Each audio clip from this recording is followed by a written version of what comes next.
So probiotics and gluten intolerance, the topics of the day. Let's sit on the knees. The arms go up straight and down. You squeeze behind. You squeeze the back, yes, the shoulder blades. You go down and your head goes backwards. So let's go up and down, squeeze, hold a little bit for a couple of seconds down, and then go back. Straighten the arms over your head and then again back. Okay, so some information about... also one subscriber asked to talk more about intuitive eating. That's interesting as well. Okay, so probiotics. What are probiotics? Because we have different things. We have prebiotics and probiotics and also postbiotics or metabolites. So let's go through each of them. What does it mean? When do we take it? Okay, our next exercise will be, so stay in the same position, your hands go behind your head and you're opening the chest, your head goes back, you can hold for a couple of seconds and then the other way, yes, you squeeze, you round your back, you push your head down and again you hold in both positions for a couple of seconds just to feel that good stretch. So in simple terms, the prebiotics will be the food for the good bacteria. Well, normally the bad bacteria will not have the specific enzymes to, let's say, eat that prebiotic, yes, eat that specific food, and the good bacteria will have. So that's how we cultivate, we grow the good bacteria, we feed it with the right foods, yeah, and then the bad bacteria cannot eat it basically, yes, and then it kind of gets, the amount gets smaller and smaller, so we have predominantly the good bacteria. That's our goal. Okay, next. So your arms are straight on the sides, yes, and you turn the arm and your shoulder is turning as well. So one side, one arm one side, the other arm the other side. Turn. If you feel like it hurts to sit in this position, you can always stand up as well. Yeah, so the prebiotics will be the food, the probiotics will be the bacteria itself, and the postbiotics or metabolites will be the caca, will be the byproducts of those bacteria, of that bacteria, yeah? So the best way to grow the good bacteria is to give it the right food, the literally the food you eat. Okay, next exercise, straight arm to the side and the other arm is pulling it, pushing it towards yourself, rotating it a little bit, yeah. The arm is straight and you feel the stretch in the upper arm and kind of shoulder, kind of armpit area. So to continue, so the metabolites, the postbiotics. Let's change the arm now, the other side. The same exercise, the other side. Yeah, so the postbiotics, the thing is that bacteria, they digest some nutrients, yes, and then they kind of produce they kind of poop, yeah. But that poop, it's like, for example, amino acids, yeah. So our body can use those postbiotics, those metabolites. Okay, next exercise, inner kind of armpit area, inner arm. So find a wall, turn your fingers kind of away, yes, the other side, not the direction you're looking at, but the other side. Move with your body, with your chest a bit back and forth to find the best position for the stretch. And then we will do the other side. Let's go to the other side, the same As you can see, I'm moving a little bit to find that best position. You can try to put the arm a bit higher or lower. Just showing how it looks. Yeah, and then we have the probiotics. So that's normally the bacteria itself. And sometimes after we, quadriceps stretch on your knees and go backwards, turn the hips a little bit inwards, stretch the upper legs. So, and the probiotics normally, sometimes we take them after, for example, if our immunity is lower or the digestion, something is with the digestion, or after antibiotic usage. So yes, in some cases it can be beneficial, but the thing is, the problem with that is that in the pill of probiotics, there will be normally a specific number of types of those bacteria, And then when you take that bacteria, okay, now let's go into glute stretch. So straight legs, take one leg near you by the ankle and by the knee and kind of push towards yourself. Feel the stretch in the glutes. And here again, as always, try to move your leg a little bit somewhere back and forth or side to side to find the best stretch. Yeah, and so if you take a pill, normally there will be a defined number of bacteria types. And if you're taking it, so you're just putting inside you just a little specific number of those bacteria. And we want more variety. We want more.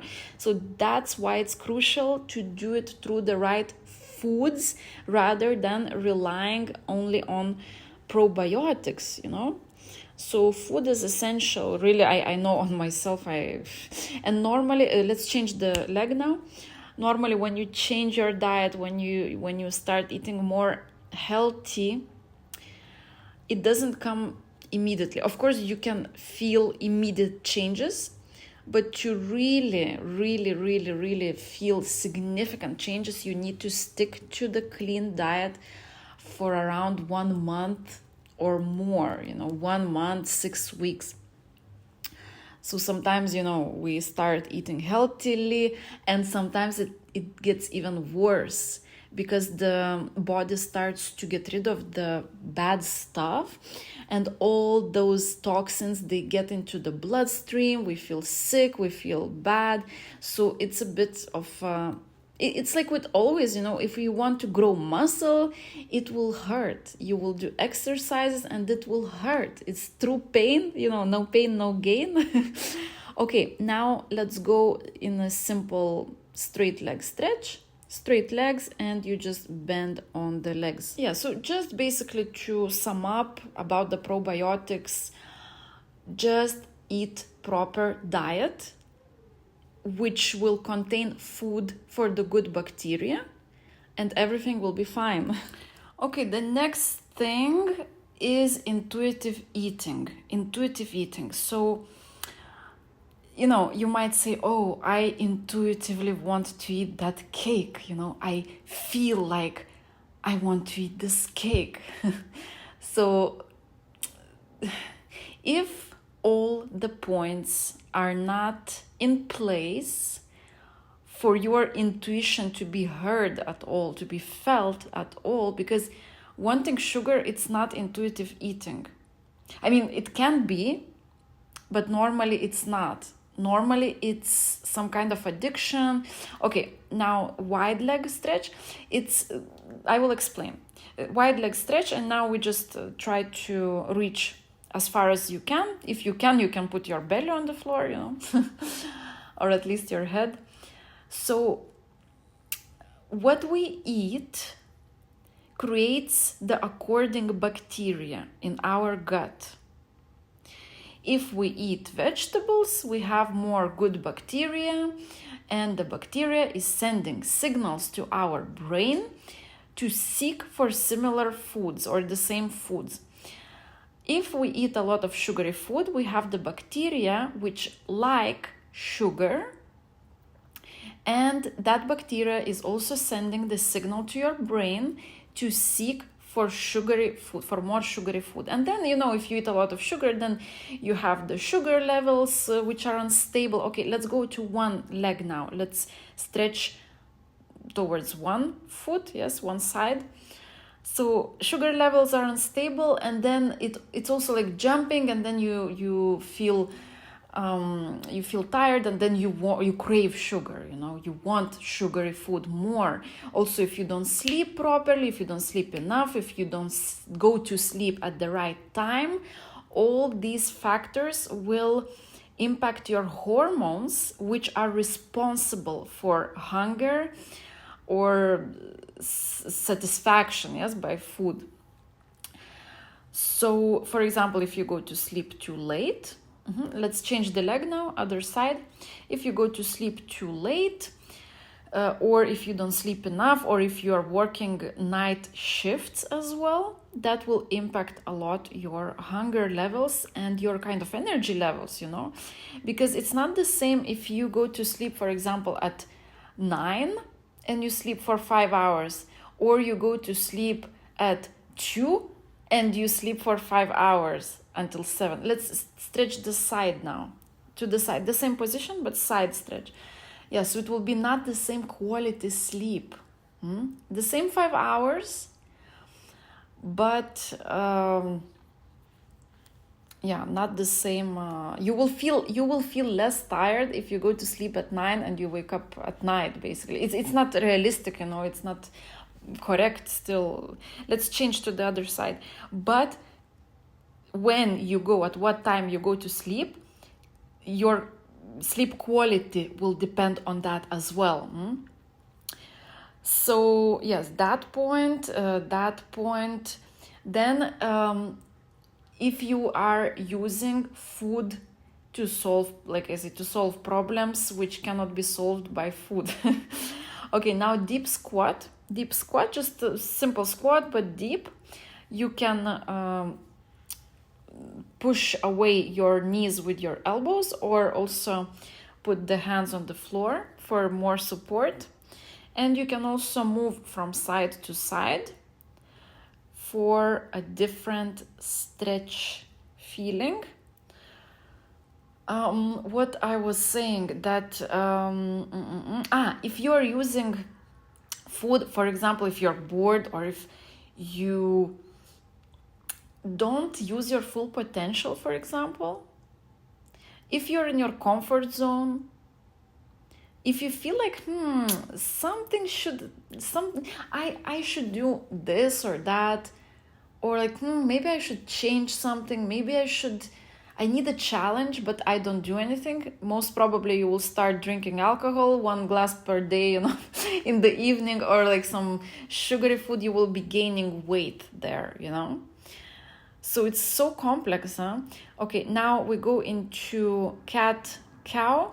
So the back will get round and then arched, and you can keep for a couple of seconds in that position. Yes, up and down, and then you keep for a couple of seconds for a better stretch, deeper stretch. Yeah, so when all those points, those main points, also drinking enough water, having your plate balanced properly, not skipping carbs, then we can speak about intuitive eating.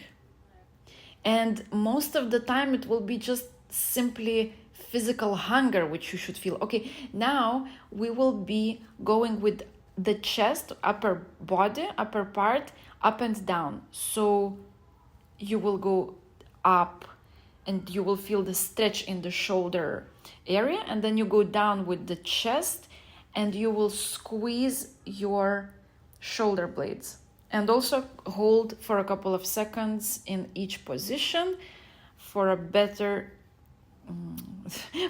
experience, for a better feeling, yes, for a better stretch and this squeeze. Okay, and then we have our third topic of this workout. We will be talking about gluten intolerance. So the thing is, okay, first let's change the exercise. Now let's do the twist. So one leg in front of you, bend, and then the other one goes on top. The one which is on the floor can be also straight if it's too difficult for you. It can be straight as well. It's a bit easier. And then the opposite arm goes over the knee. And you try to look behind your shoulder as well. Try to look behind your shoulder for a better twist. And then the next exercise will be the same but other side. So gluten intolerance. So normally, so I did a test also. I did a test of gluten intolerance. It was negative, meaning that I don't have gluten intolerance. However, such tests can be false because I also, because I'm studying this, right? And I also realized now that when I was doing that test, let's change now to the other side, the same exercise, other side. When I was doing that test, I was already not eating much gluten products. And when you are doing the test, you must be eating the gluten, products with gluten, so that the results of the test are accurate. If you're already not eating gluten, then there will be the count of the antibodies for gluten. The count will be low, already low. If you do, for example, blood test, yes, to see, then that count will already be low. So in order, if you want to do that test, before you have to eat products with gluten to see if there is a high level of antibodies in the blood, you know. But I was not eating gluten at all. Okay, now on your knees, hands behind your head, we are stretching the neck.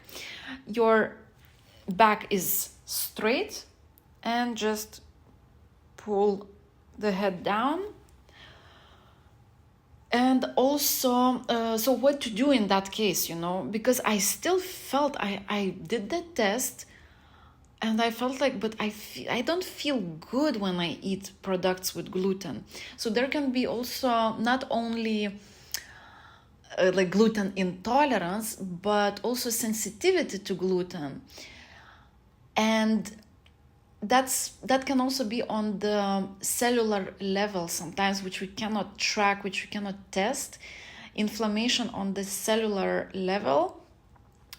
Well, basically what you can do is you just have to, for a month or two, next exercise, side stretch, side neck stretch. The head goes to the side. The next exercise will be the same, just to the other side. So what you can do, you can simply for 1 to 2 months eliminate products which contain gluten. You just have to eliminate them and see if there is any difference. Okay, now just diagonal stretch between front and side. The same side, just diagonally. Okay, other side, and we will also change to the diagonal stretch. So you basically stop eating gluten products and see if there is any change. The same you can do with any product. Okay, now diagonally. Let's go to diagonal stretch. Okay, so our last exercise, dog seal. So go into a triangle, and front seal. So your arms and your legs are always straight. You are just bending in the hip area and in the shoulders. In each position, you can hold a little bit. When you're in the seal, your head goes backwards. And hold in each position for a couple of seconds for a very good stretch, for a nice stretch. Your back is straight when you go into dog. Your back is arched when you're in the seal. And a couple more times in the seal. And then in the in the dog, and now in the seal, or whatever you're doing, whichever you're doing now. And that's all for today. Thanks so much. As always, please comment, subscribe if you didn't yet, share, and let's do the workouts together. See you in the next one. Bye.